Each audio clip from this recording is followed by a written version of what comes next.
जय मसीह की ब्रदर और सिस्टर, प्रभु का हम धन्यवाद करते हैं। तो पिछली संगति में हमने जाना था कि हम परमेश्वर के आगमन के रहस्य को कैसे स्वीकार करेंगे, और पिछली संगति में हमने जाना था कि हम प्रभु की वापसी का स्वागत कितने रूपों में करेंगे। आज हम वचनों के द्वारा जानते हैं और उसकी वाणी सुन के उसका स्वागत करते हैं। तो चलिए आज की वीडियो से हम जानते हैं कि हम प्रभु का स्वागत कैसे करेंगे और परमेश्वर के राज्य में जाने के लिए हमें कौन से वचन को स्वीकार करना है, क्या है परमेश्वर की इच्छा और परमेश्वर किन लोगों को चुनता है।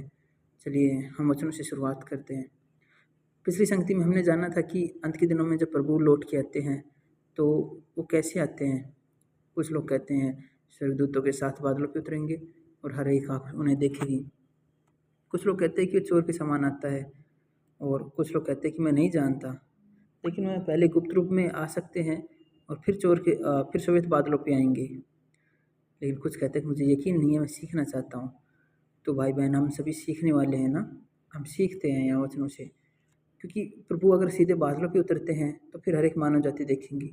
फिर उसकी वो भविष्यवाणी पूरी नहीं हो पाएगी, वो झूठी ठहर जाएगी कि देख मैं चोर के समान आता हूँ। ये भविष्यवाणी कब पूरी होगी? जब उसका वचन कहता है कि देख आज वो देहधारी हो चुका है। तो हम वचनों से सीखेंगे कि प्रभु का आगमन कैसे होता है, किस रूप में होता है, और वो कौन जन होते हैं जो परमेश्वर के द्वारा बचा लिए जाएंगे और जो परमेश्वर की वाणी सुनते हैं। ठीक है, हम वचनों से शुरुआत करते हैं। प्रभु का वचन कहता है कि इसलिए तुम भी तैयार रहो, क्योंकि जिस घड़ी के विषय में तुम सोचते भी नहीं हो उसी घड़ी मनुष्य का पुत्र आ जाएगा। तो जिस घड़ी मनुष्य का पुत्र आ जाएगा उसका क्या मतलब है कि मानव जाति सोचती है कि वो बादलों पे उतर के आने वाला है, लेकिन कहता है कि जिस घड़ी तुम सोचते भी नहीं होंगे, वो सोच रहे होंगे कि मैं बादलों पे आने वाला है, लेकिन उसी घड़ी मनुष्य का पुत्र आ जाएगा। तो उसी घड़ी मनुष्य का पुत्र आ भी चुका होगा या आ चुका है, आ गया होगा। वो मानव जाति सोचती है कि बादलों पे आने वाला है। वचन क्या कहता है कि जैसे नूह के दिन थे वैसे ही मनुष्य का पुत्र भी आना होगा। तो जब नूह के दिन आज के समान हो रहे हैं तो मनुष्य का पुत्र भी आज ही आना चाहिए ना, नूह के दिन के समान। तो सीधा बादलों पे आएगा तो फिर हर एक आँखें उसे देख लेगी। फिर उसकी ये भविष्यवाणी कब पूरी होंगी? नूह के दिन के समान ही मनुष्य का पुत्र आना होगा।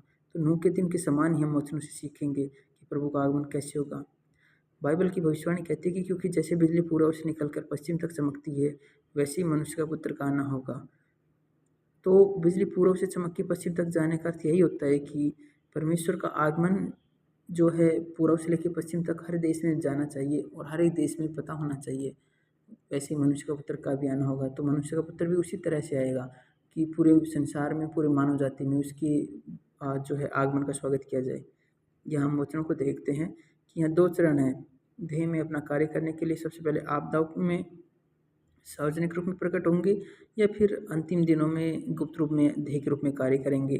जो लोग प्रभु की वापसी का स्वागत कर सकते हैं वे हर दिन परमेश्वर के नवीनतम वचनों को खाते और पीते हैं, परमेश्वर के न्याय और शुद्धिकरण को स्वीकार करते हैं, धीरे धीरे पाप और शैतान के प्रभाव से दूर हो सकते हैं, ताकि महाआपदाओं के आगमन के पहले विजेताओं का समूह बन जाए, जिसका अर्थ है प्रथम फल।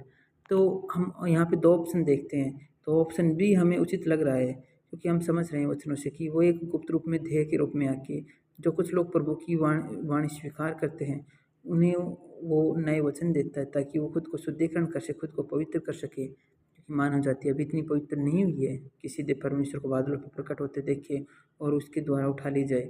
ये मानव जाति की अवधारणा होती है। परमेश्वर पहले गुप्त रूप में देह धारण करके मानव जाति को शुद्ध और पवित्र करता है, ताकि उसकी भविष्यवाणी पूरी हो जाए और उनका न्याय कर सके। जैसा वचन कहता है कि इसलिए तुम भी तैयार हो, क्योंकि जिस घड़ी के विषय में तुम सोचते भी नहीं उसी घड़ी मनुष्य का पुत्र आ जाएगा।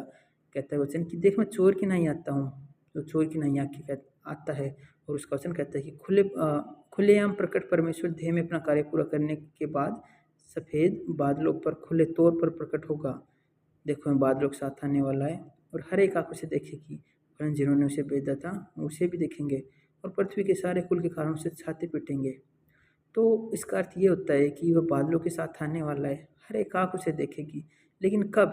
पहले वह उन लोगों के साथ अपना सुसमाचार साझा करेगा जो उसकी वाणी सुनना चाहते हैं, जिसका स्वागत करना चाहते हैं, जो गुप्त रूप में उनकी उस भविष्यवाणी को स्वीकार करते हैं। क्योंकि वचन कहता है कि मेरा मन रात भर तेरे साथ रहना चाहता है, मेरे अंदर की आत्मा हर नए दिन में की प्रात में तेरे साथ रहना चाहती है। जब धरती पर तेरा न्याय आएगा तो लोग खरा जीवन जीना सीख जाएंगे।